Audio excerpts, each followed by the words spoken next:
Good evening and welcome to our Monday, September 18th Legal Contracts and Board Policy Committee meeting. I guess we will say thank you to everyone who has joined us here, and once again thanks to everyone who joined us online. I guess if we had 10 joining us for the Finance Committee meeting, we might be up to a whole 5 for the legal policy. But I'll start with the previous meeting summary, item 1.01. If anybody has any questions or comments on that.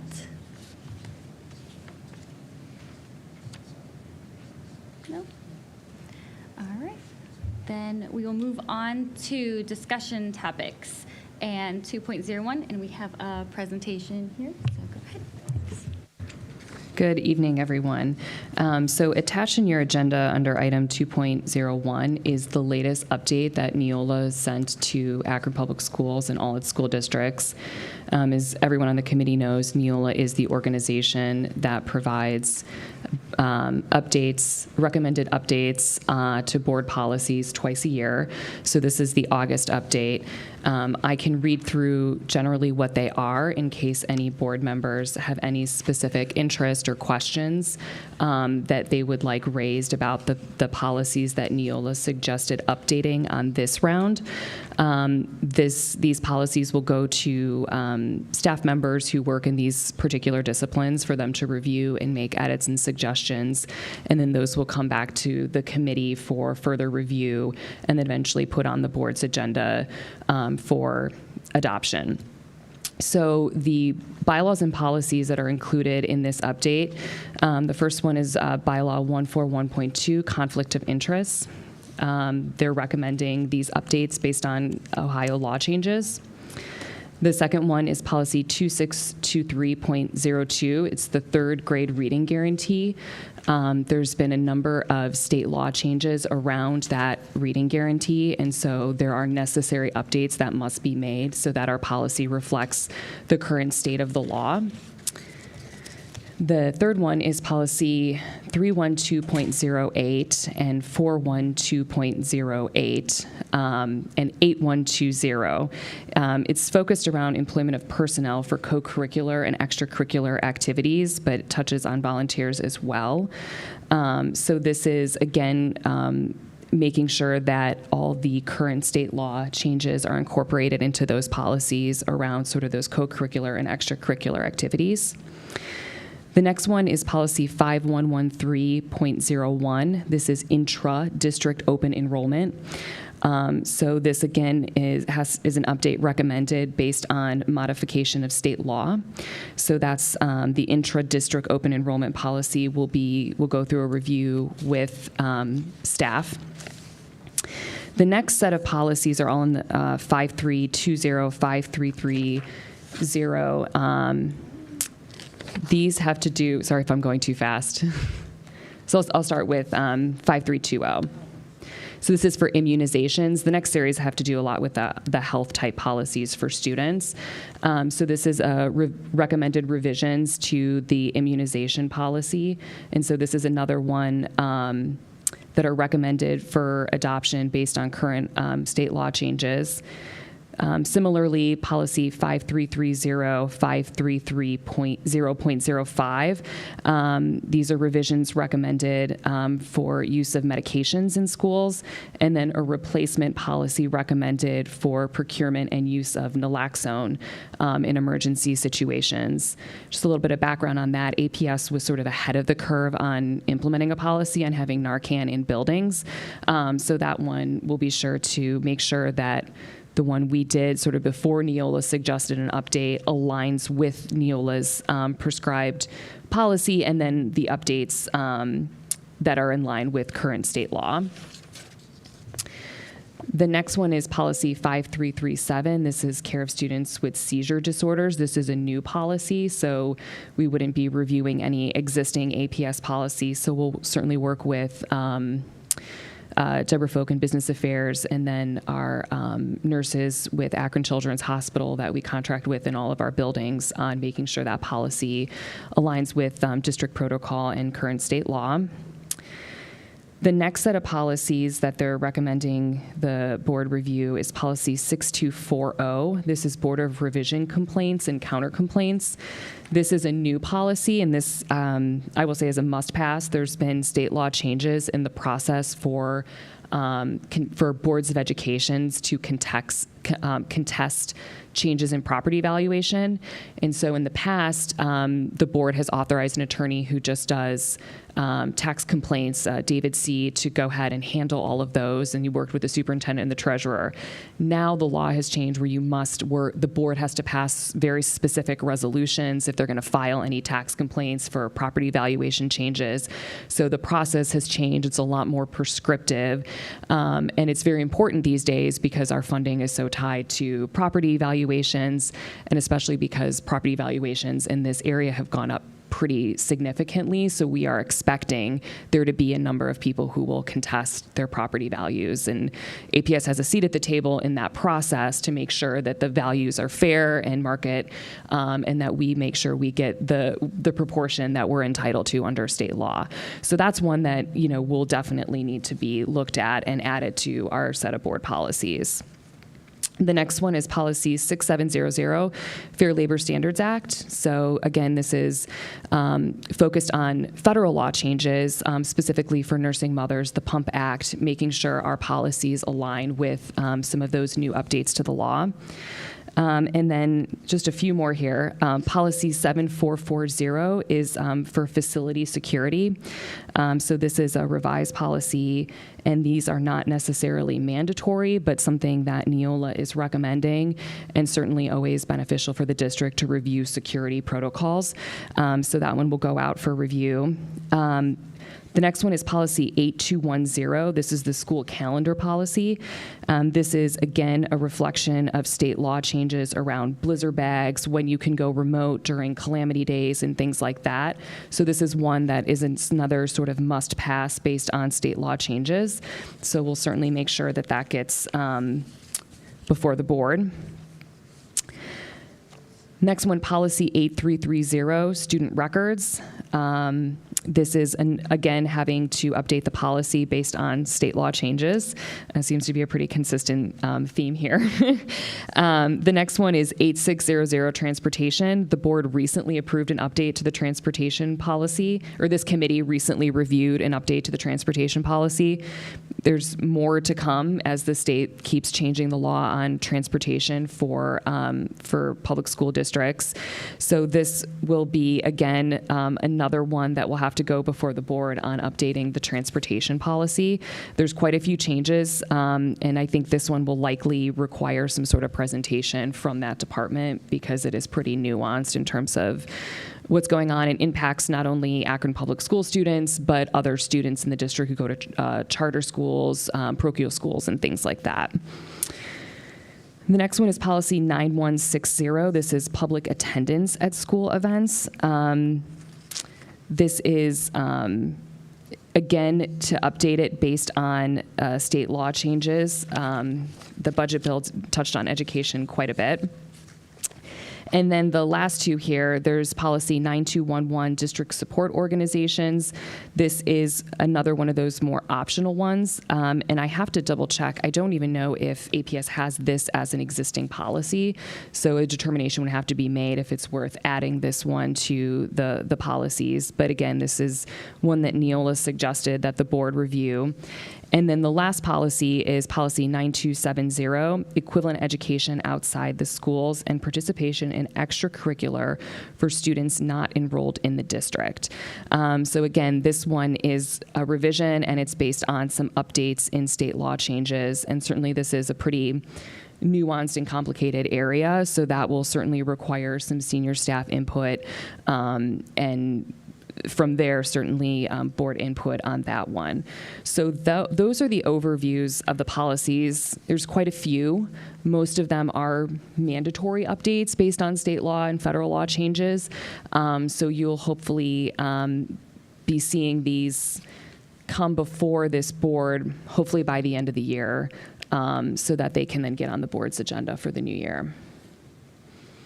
Any questions or any ones that you think that you have particular interest, or that we can make sure we prepare prepare for in a particular way before we send these out to staff for review.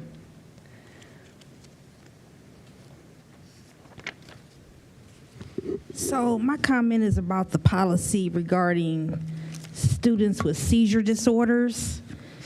When I read this, it says school districts will be required to create a seizure action plan. Me being a nurse at Akron Children's, I know our patients who have seizures, they already have an action plan. So is it a matter of them just providing that? Because the way it's read is as if the district has to create the action plan. And I don't know if that's something you can answer or not, but I'm like, wait a minute. Yeah, so I agree. I think, medical professionals need Yes. to create action plans. And they should so- already have one if they've been diagnosed with seizure disorder. 'Cause Right. So I neurologists- can't speak for how everything's incorporated in each student file now, but this could be a policy where we're already doing it, right? But we're just putting it in writing in a particular policy, and we can certainly make our own adjustments. And as I mentioned, we'll probably consult with Akron Children's, the nurses that are in our buildings, on what's being done now. Certainly if you're having seizures, you'd probably have a 504, and that 504 plan would likely have any seizure, any action plan and things like that. So this could be one of those where we're already doing it, we're just not writing it down in one, in one place. But yes, that needs to come from a medical professional and not a school district. And I actually work for neurology. Oh, interesting. Or that's one of the many offices, but I know we provide it for districts who need it. So they already have a plan in place, as well as our asthmatics. Perfect. So just a question. That was my thought around that. I have one clarifying question. I know we have a few items up for review today. Are all of these going to come up a couple at a time? Do you think we'll do these all at once, or what is your recommendation of how we approach this? So I would defer to the board, to this committee, and if they want to see everything done at once, or if it's done based on how quickly we can get the feedback from senior staff. Or we can do it by, discipline, like all the curriculum-based ones can go, the ones that are more medical related can go. There's a lot of different ways to tackle it, and it's fluid in terms of what process has been used in the past.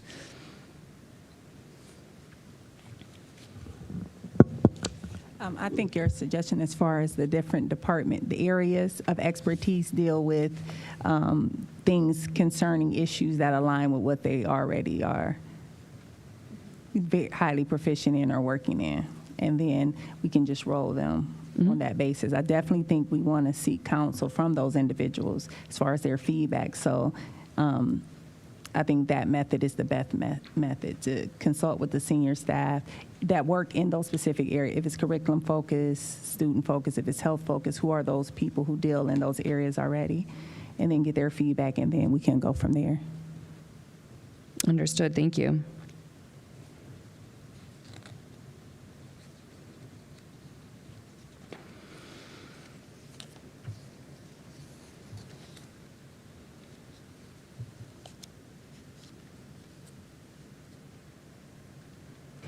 And I have one comment for the three of us that were here for the last meeting. Well, I guess four of us. Because I know we're talking about the levy in the last meeting and how it's become an issue. And we talk a lot about our financial situation, but our financial situation isn't just, our need for a levy is not just a financial situation, it's a policy situation.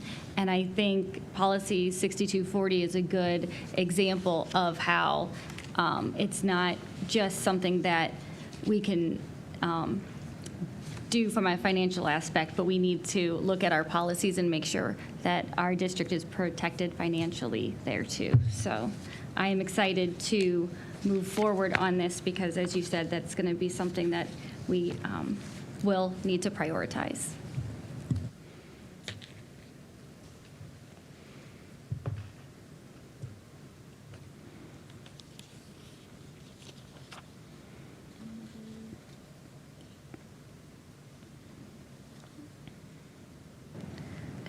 There's nothing else for 2.02. We can move to section 2.03, edits made to policy 5610, removal, suspension, and expulsion of, and permanent exclusion of students. Dr. Molnar, I think we skipped over 2.02. Sorry, thank you. 2.02, September release. So Neola sends updates, recommended updates, January and August, but they often send special updates as certain topics come up. One was sent in September, very shortly after the August update. This is just a legal alert, and this has been widely circulated, but the state auditor's office issued an FAQ regarding guidance on addressing activities it considers permissible and impermissible regarding levy and bond campaigns. So this certainly would apply to school boards of education, in addition to a number of other entities in Ohio that can put levies on the ballot and bond issues on the ballot. So this is a very detailed document that's all set up in question-answer format. That gives really detailed and kind of unique insight into how the auditor, who's in charge of enforcing a lot of these rules, would approach how school districts, boards of education are to navigate levy campaigns. The most important thing that the FAQ highlights, I'd say, would be twofold. Certainly that you are prohibited from using public funds to support or oppose the passage of the levy, which includes compensating employees for time that they're doing activities to influence the levy campaign. The auditor notes that there's a lot of gray areas in this law, and the auditor highlights that he has taken a very conservative approach in terms of how he's addressing these FAQs. But I think it's a really great document and guidance document that you rarely get from regulators. And so I do think it's worth, each board member reading, and it's also been circulated to some senior staff members, but can be more widely circulated as well as we push out, their input on all of the Neola updates.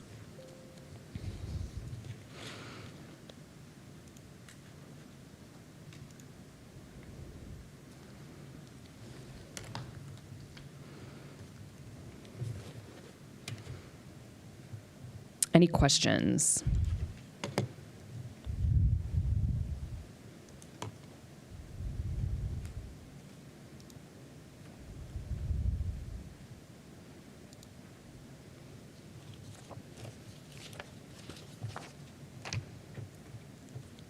Okay.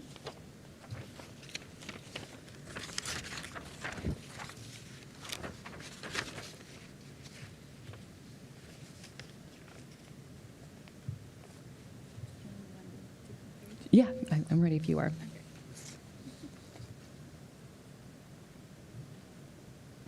All right, so moving on now to 2.03, edits made to policy 5610, discussion. I think 2.03 is revisions to policy 1540, suspension of administrative contracts. Can't read today. Monday. Yes, I had. That's why I have the wrong agenda up. 2.02 was suspension of administrative contacts. Okay. I'll just stick to the printed one. 2.03, suspension of administrative contracts. And I believe we have notes from this also now. So yes, so this, my understanding is this was on the last policy committee agenda. The policy went out to all of staff that are administrators, that are considered administrators, to elicit their feedback and comments on the policy that was collected and distributed to the board. To my knowledge, there's been no request from any board member for further edits to this policy. So unless this committee has heard otherwise, we would go ahead and move this one forward to the full board for a first, second reading and passage, or a vote on whether it should be passed.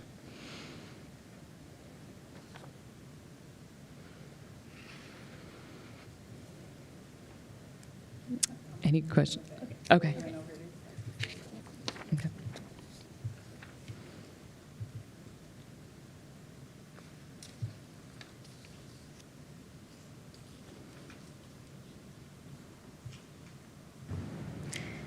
So now we're ready for 5610, removal, suspension, and expulsion and permanent exclusion of students. Yes.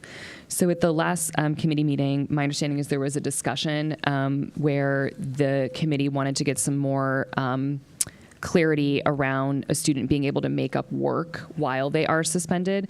So we do apologize. I just realized that the version that was circulated with the agenda isn't the most updated version, but the policy went back to Dr. Kaver and her team, and they added some language that I can read for everyone, and then we can circulate. But the language they added was the amount of time allotted to complete the classroom assignments is equal to the number of suspension days. The time period for assignment completion can be extended beyond the deadline. However, the credit amount may be reduced. Such reduction cannot result in an automatic failure on an otherwise scored assignment.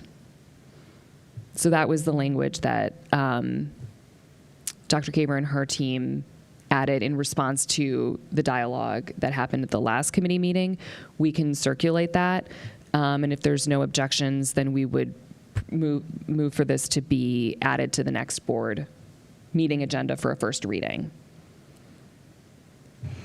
Thank you. Yes, I know that's one that we had a lot of discussion on last time, and I think people will be excited to see that circulated. Okay, perfect.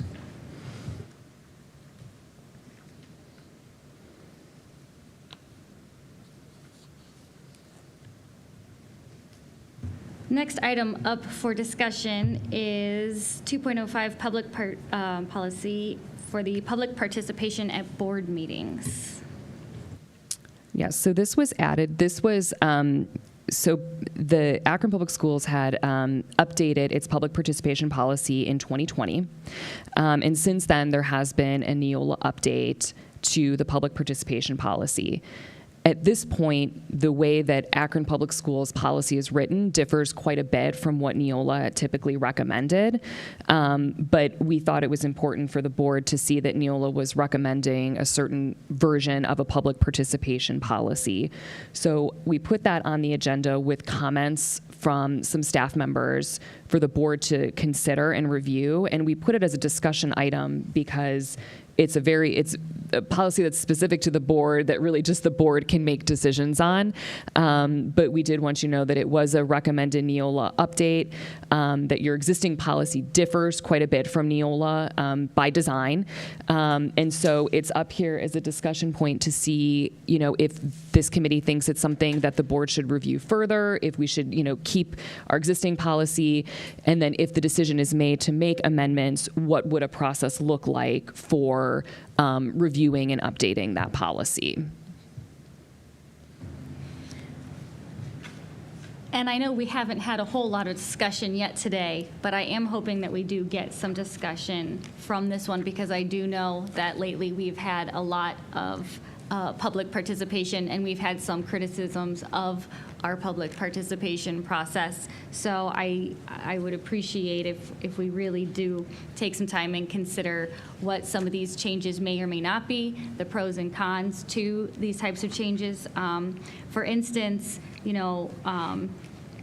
one of the options would be anyone having a legitimate interest in the actions of the board. This is in section B, I'm sorry. During the designated public participation portion, and Ann lives in the APS district, but we know that we do have some students open enroll into some of our buildings, namely, Miller South, STEM, those buildings, and would that include some of those APS parents if they aren't necessarily living in the APS district? So there's a lot to consider here.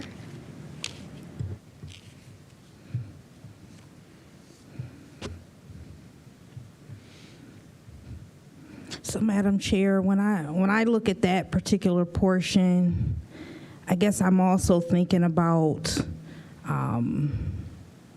folks who may be a partner or a volunteer who don't necessarily live in our district, who might want to address us, although they have other, methods, meetings, et cetera, but, one-on-one meetings with leadership.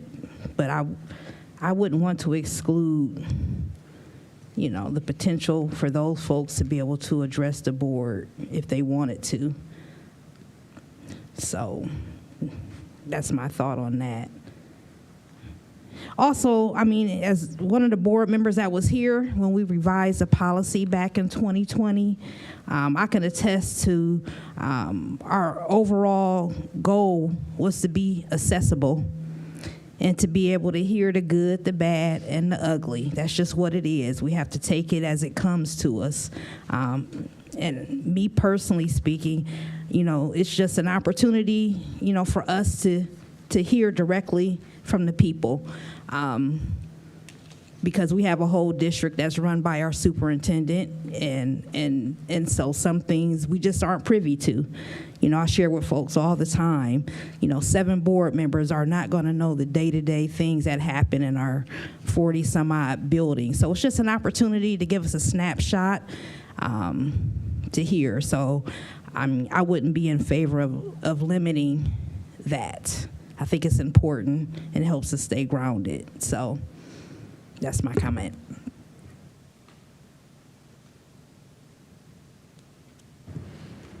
Any other comments? Thank you for your comment. I will say that's definitely something that I considered also, that there are a lot of people who can be invested in the success and well-being of our schools. And I keep referring to our previous meeting, hopefully to get the views up.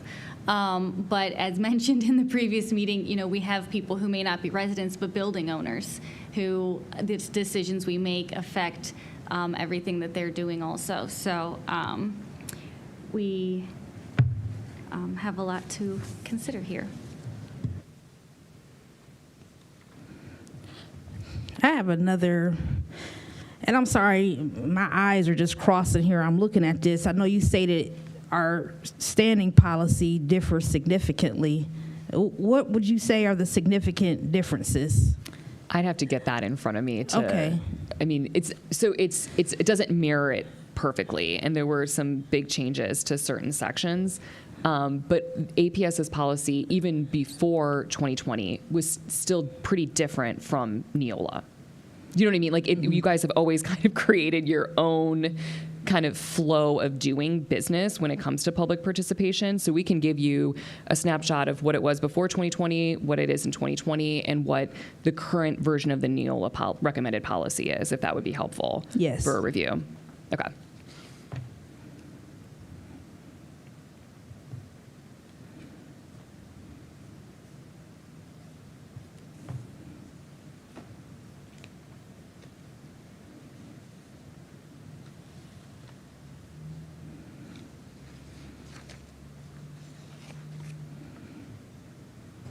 Any other discussion on public participation at board meetings?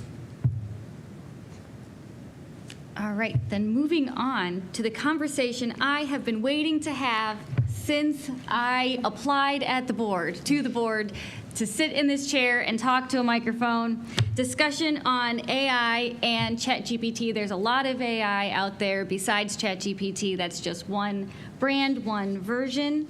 But I'm excited to see that policies are coming out in a lot of places, and recommendations are coming, and I am excited for a discussion here. I know we have our new Director of Technology here. I'm hoping you can join this discussion with us also, and I'm going to stop talking for a moment. I'll go ahead and I'll turn it over to Mr. Hanshaw. Sure. I'll just start with a couple quick comments. Whenever we get to policy 7540.03, you'll see that there's actually been AI language that's kind of been recommended in that. But just general AI, and a couple comments from my standpoint, AI is up and coming, and it's developing rapidly. So we, or you all as a committee, needs to ensure that we have policies in place to make sure that we're monitoring it appropriately across the district and utilizing it appropriately across the district. I always like to refer to AI back in essence whenever Google first started. there was a lot of like, okay, now a student can go on Google and search and find that.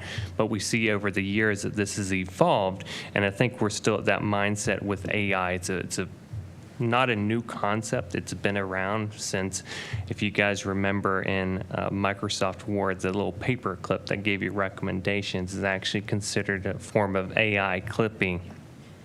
So it's just advanced to the point where you see a lot of these AI tools that exist like ChatGPT, Bard, et cetera. It's going to continue to enhance and continue to develop over the next 6 months to a year to 5 years. It's going to be rapidly changing. So you all as the committee, when we're reviewing some of these technology pieces and looking at how we're adding in AI so we can use it as a beneficial tool for our educators. From my perspective, AI is an assistance tool, very similar to a calculator, just enhanced quite a bit. We need to make sure that our administrators or our teachers are utilizing it to its full effect, because it's going to, as technology advances, it's going to be a very valuable resource and tool that we're going to need to reference. It's kind of my initial thoughts, and I can turn it over to Dr. Molinar or others for comment. Are there questions from either board members? I have one question so far, and I am excited to talk on this more because I know that it does come up in Section 3. But so far, and in the last, I guess, 4 months, have you noticed any requests from anyone here, any issues that have come up from or related to ChatGPT or other AI? Not immediately, but just to add on that, I have found out, I've been with the board now a little over 2 months, so as I'm digging into AI, understanding kind of what's been going on, ChatGPT is actually currently blocked on the student side of devices. There could be other AI generative chat box or programs currently blocked, but that's a scenario. I haven't had anything come to me directly in regards to concerns from teachers or administrators or students. But with these policies that we're looking at and developing, like I said, it's a technology that I think we need to be embracing in regards to how our teachers and our students are utilizing it. Putting these policies in place will help us as a district make sure we're enforcing it and we're moving forward so that we can potentially unblock these, but make sure we have a clear guideline of this is how it's going to be used moving forward.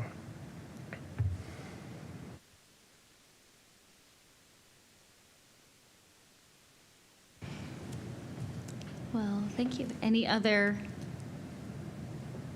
discussion? Okay. Well, I have a feeling it'll come up a little bit more later when we get into Section 3, but we can move on now to start Section 3, 3.01, the disposition of real property and personal property. Thank you, Dr. Molinar. So this is everything that's in this proposed policy are updates that were suggested by Neola. The Board of Education has to dispose of real and personal property in compliance with statute. So there's very little creativity and wiggle room when it comes to selling property, both personal and real estate, like real property. So these updates are to comply with current Ohio law, and the only leeway that Neola gave the board on this particular policy was to check various options. So I can go through the options that were selected, and this was reviewed by the Business Affairs Office.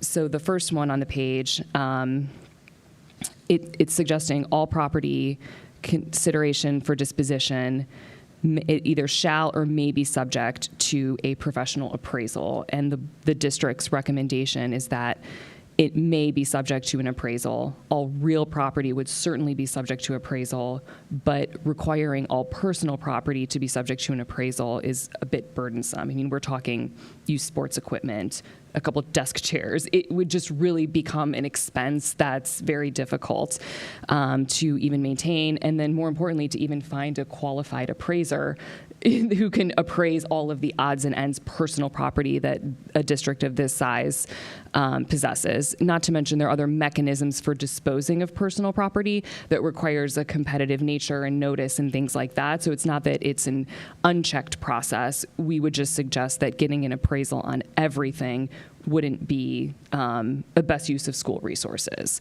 So that was the first recommendation that was made on this policy. On the second page, there were a couple of selections that were made. Any property that's up for sale or disposal must be advertised. And so we have a choice between publication in newspaper of general circulation to post notices for auctions and things like that, or doing it a different way where it's, just posting it in a public place. I think historically the district has used a newspaper of general circulation. It's a wider audience. It's a little more regulated. We can have proof that we posted it as opposed to just putting it on a random, like board somewhere. So that's the recommendation there. And then the next section is about if the property has been offered once at public auction and there's been no accepted bids, then what can the district do in terms of a private sale? So Neola gave a number of options, and the recommendation was to select some of those, but not all of those. This board has routinely engaged in auctions of real property. I think the most recent one was 2019 or 2020. And then there was one, the one in 2019, 2020, I mean, there were lots of buildings that were up in that one. So that one was a very significant one, and routinely has to dispose of real and personal property and may in the future. So I won't go into detail on all of those, but if anyone has any questions, but those were the recommendations of the Business Affairs Office in terms of what, how to conduct a private sale if nothing sells at auction. I mean, my understanding is most things typically go at auction, so it's very rare that a school board will eventually get to a private sale of real property. Any questions before I move on? Okay, so these don't have page numbers, but this is subsection D. It's disposition of unused school facilities. So this is an update based on recent state law changes that have to do with sort of defining what an unused school facility is. And the state law change did that in part by tying it to the use of the building. So that new state law definition is reflected in item 1. So again, there's very little that the board can do with that particular section because of the requirements by the state legislature. So those are the proposed or the selections that were made by the staff that reviewed this. And this would be, again, per Neola and the state law changes, a recommended update for the board to consider.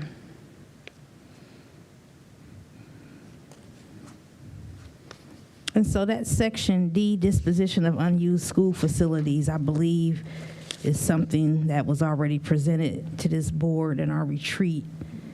This is any of our buildings who have under 60% enrollment. And it's based on a formula, not one that we use in the district, but at the state level. So I was just saying that out loud. Yeah, and so this is the policy now that needs to be updated because of that state law change. Yes, and to continue on what you're saying, this is what was presented, the direct academic instruction. So even if we put pre-K or something in there, it may or may not count towards filling the building the way that we would need to.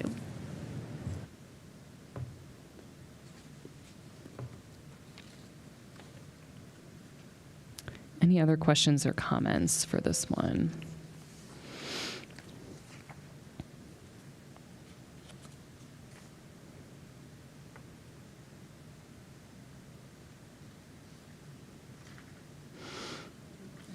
Okay. All right. Then we'll go ahead and move this. We'll accept these suggestions and go ahead and put it on the next board agenda for a first reading. Thank you.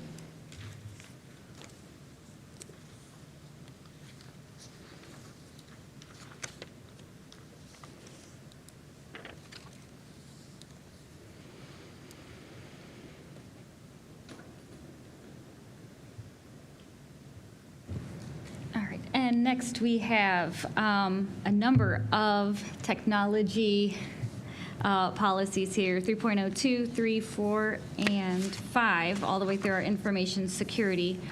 So if you would like to lead those for us. Yes. Thank you. Thank you. So I'll just go first. So as Ms. Jackson recommended, we thought it would make sense. We had a number of technology policies that needed to be reviewed to kind of put those all together on one agenda. There are a few others that need to go, but we just wanted to make sure those got properly reviewed.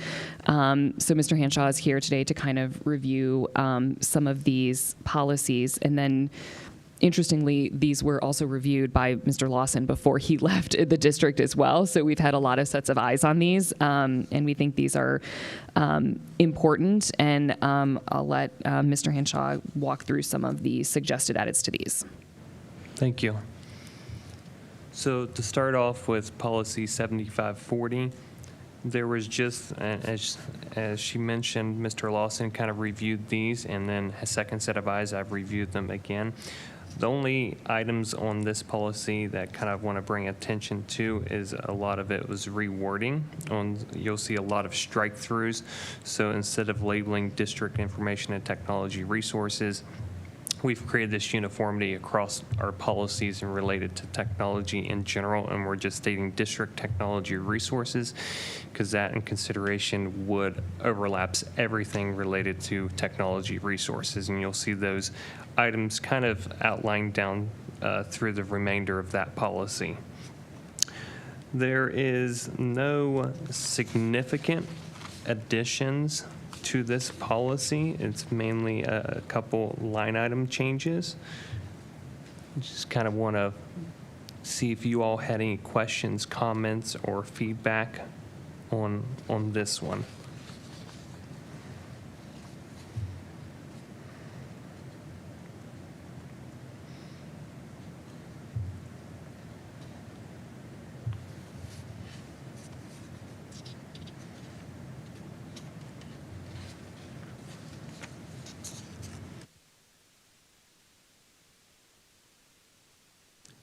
For the acceptable use, it referenced like the acceptable use policy. Just for clarity, do students and families sign off on some acceptable use policy upon entering our district? And do they have to renew it every year? Or is it Yep. just a blanket thing? Good question. So it's when they enter the school district, and that's actually related to policy 7540.03 as well. And we'll be kind of reviewing that. But they do. Every student has to sign off on a AUP.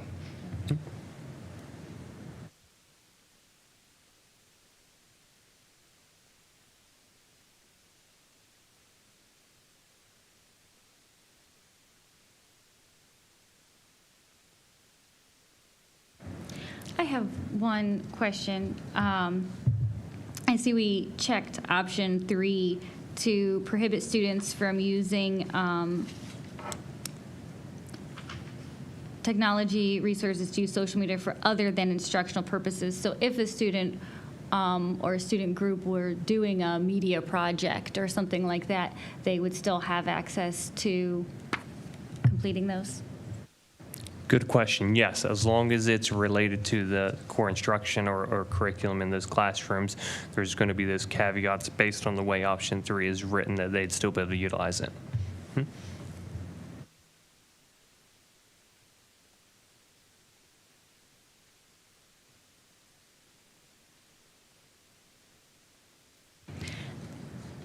And a general question, do you know if that is something that is occurring frequently now? I could not answer that, but I can find out. I'll make a note of it.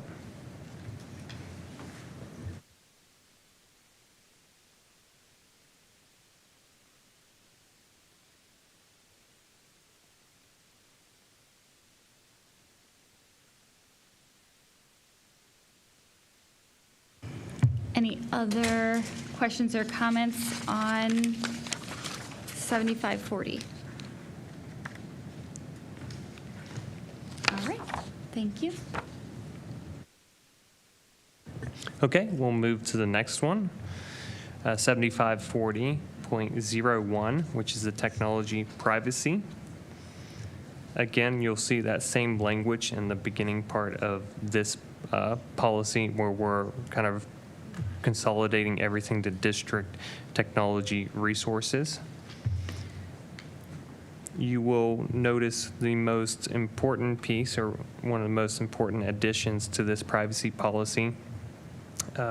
If you look halfway down the page, it says review of such information may be done by the board with or without the staff member's knowledge. The use of passwords and or other means of securing such information. The use of multi-factor authentication does not guarantee confidentiality. As you all know, or maybe you don't, our district is now compliant with MFA across the board on our staff side, which is amazing. So we just put that piece of information in regards into the policy around MFA, is that there's no privacy in regards to utilizing staff email or technology, so that in case we need to do something, we have that ability to look at things.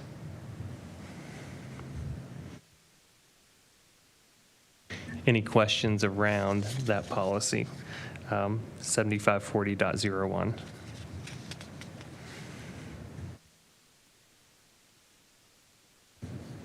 I just have one comment, is that the transition of the MFA seemed to go very, very smoothly. That happened really quickly, and I appreciate how well that was handled. Thank you.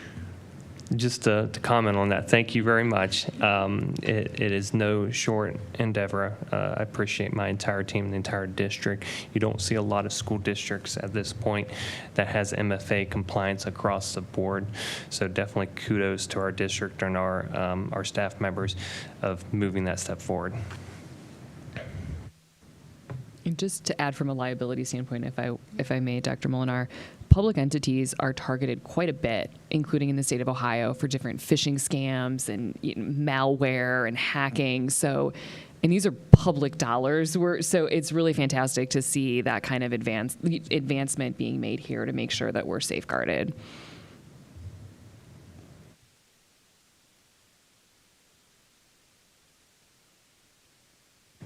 Okay, we'll move to policy 7540.03, which has, as Dr. Molinar mentioned, and I kind of mentioned in our AI and Chat GPT discussion, that this is going to be a big addition in regards to our student technology acceptable use and safety. A lot of the line items on the first page is, again, referring to the last two policies are consolidating the technology resources, just the language in that to encompass everything in a couple shorter amount of words. But let me skip on over to, we don't have pages. So if you look at page 1, 2, 3, page 4, there is a large addition.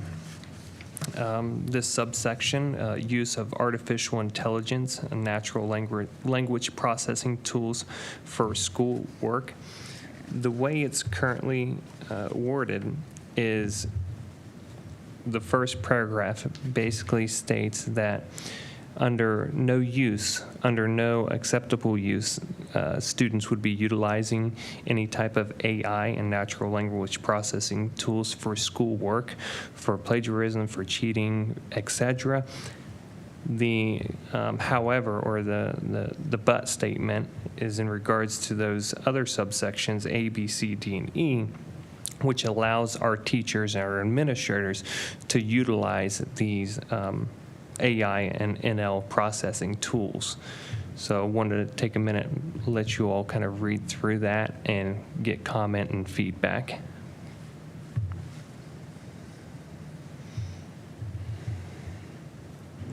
And while they're reading through this, I want to say I really like the way that this has been, the options have been given to give our students a chance to grow with this technology. I think that technology is something that over the past few years we've realized is a form of privilege, and having access to and familiarity with technology is a way to differentiate in some ways haves from have-nots. And I think it would be great if our students learned these responsible behaviors and became very proficient with tools. Appropriately proficient with tools.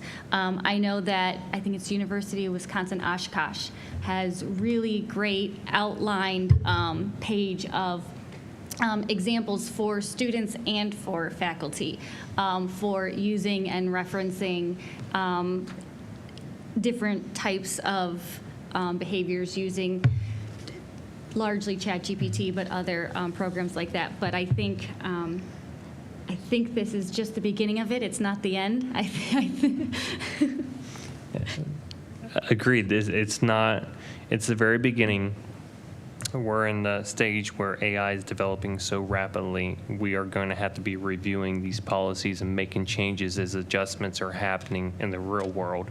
I think this is a very good start in allowing our teachers and administrators, as you were saying, we really need to allow our students and our teachers to utilize this technology now with safeguards, so that there's safeguards put into place. They understand how this is going to affect a variety of things, because you will see this as the years go by, that this will be involved in our everyday work.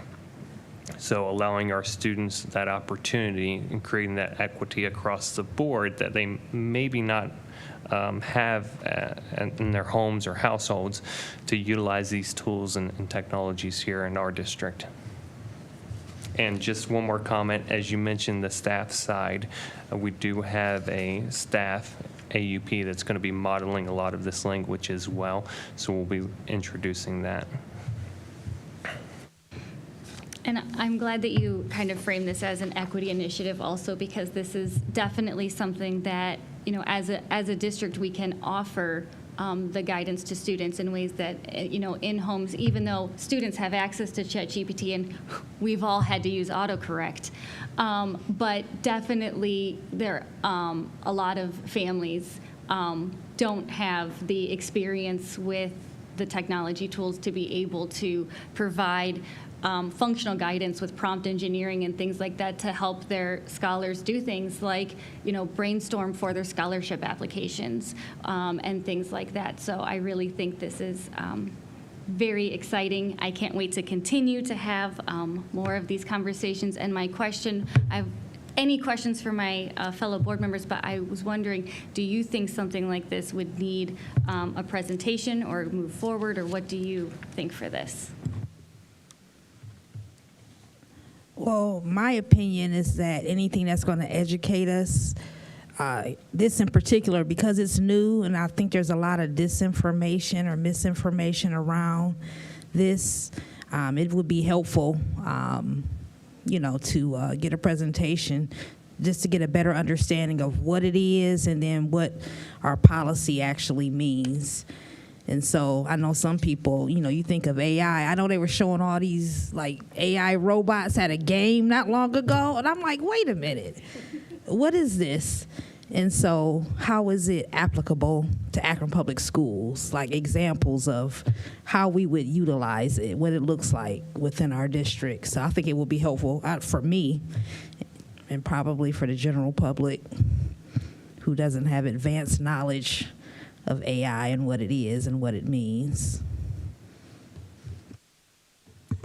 Yeah, I was just going to say maybe not at a board meeting. The presentation at a committee meeting would have been, in my opinion, more advantageous, because then we can refer people to this meeting to go and to look more in depth, just to be respectful of the time, on the board, but to make our comments based off of what we learn in our committee meeting, with the presentations about AI, because it's definitely a multifaceted situation, and there are good and bad sides of it. And then when you hear one media take on it, then a lot of people are misinformed because they just have the one lens. And some people are very concerned, rightly so, because everything that's happened with technology. And the more that you have some kids that are extremely advanced. Like we have some students, you think you're going to introduce this to them, and they're already beyond it. Right, so that becomes a concern also for some parents when you get students who are that advanced, and what are the safeguards and measurements, or what are some things they can be looking at, especially with all the new research out about the impact of social media and technology on kids' mental health and well-being. And you just think the more advanced we get, the more, it's sad to say, but the more we grow in a technological way, also the more concerned we need to become, as far as the more things that people can do in a negative way with that technology. Something intended to be good can easily become corrupted. So I think that's like kind of what we speak out on when we do the presentation. This is how we will use it. It's multifaceted. It's good for students who don't have the resources at home to know how to properly edit their paper, or to see maybe this is a sign of plagiarism in this paper, certain things and systems that we have in place that will help to, get kids together. And just as I end, I was recently at the CUBE conference. A young lady was speaking, McCutcheon, Dr. McCutcheon. She has a hyphenated name. I can't remember, but the last part is Dr. McCutcheon. And she said how, because she's Puerto Rican, and she was saying how her mother made sure that she got in like a magnet school so that she can kind of do better because of the school that she was currently in and things of that nature. But just to paraphrase it all, she said she got to college and she had professors giving her A's and A- because they knew she tried really hard. But then when she got a professor that looked like her and didn't make excuses for her, her real grade was a C. And the professor told her, I'm not going to give you anything. So when I think about the equity of it, when students have technology that they can use to their benefit, and it's critiquing them along the way that this is not an A paper, this is wrong, and this is plagiarism, and this is that. It not only helps the student, but it helps the teacher too. Because a lot of teachers, when you're reading through all those essay papers and things like that, what we're trying to do as educators is make sure that students gain the knowledge more so than just the A or a B, right? So when we have technology that can give them those insights and those critiques while they're at home, they become better writers and thinkers just off of that. So I think that's a benefit as well. Yes, I don't want to belabor this, but I do want to say I completely agree with you, and I think that's one of the reasons why it's so valuable for students to learn what the machine can do, because as a human being, we don't want to think like the machine, we need to think beyond the machine. And so knowing the capabilities of what that is gives us the opportunity to really offer that human critical thinking. So. Okay. Any other questions around that policy? So just a point of clarification, Dr. Molinar. So you'd want the presentation at the next committee meeting as opposed to sending this for a first reading, the board? You want the presentation before a first reading of the full board? Yes, because you said there's going to be a staff component added to this. So if we combine those two, the student use and the staff use, in one presentation and then put it all together. Okay. Yeah, absolutely. Because I know, I'm just going to throw it out there, for any of the 4 people watching to share it with your friends, ChatGPT makes really good rubrics for you. Okay, and the last technology policy, 8305, in regards to information security. No major changes, just a couple of language adjustments in regards to, again, that district technology resources encompassing. Now, this is a very short policy. Take a second to see if you all have any questions or comments or thoughts.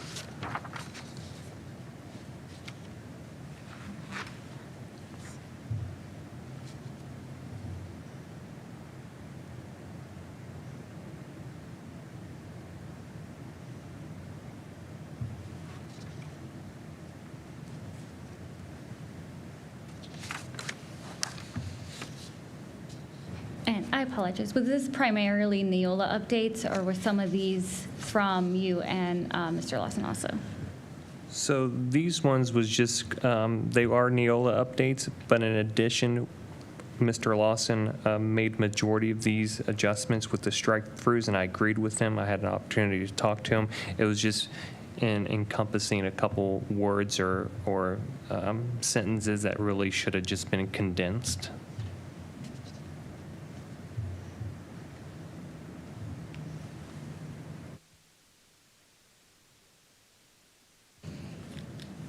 All right, there do not appear to be any questions or comments.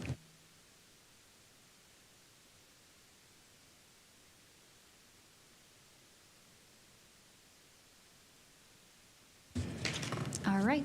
Well, thank you for a lively discussion, and thank you for joining us today. If there are no further questions or comments, I think we're done.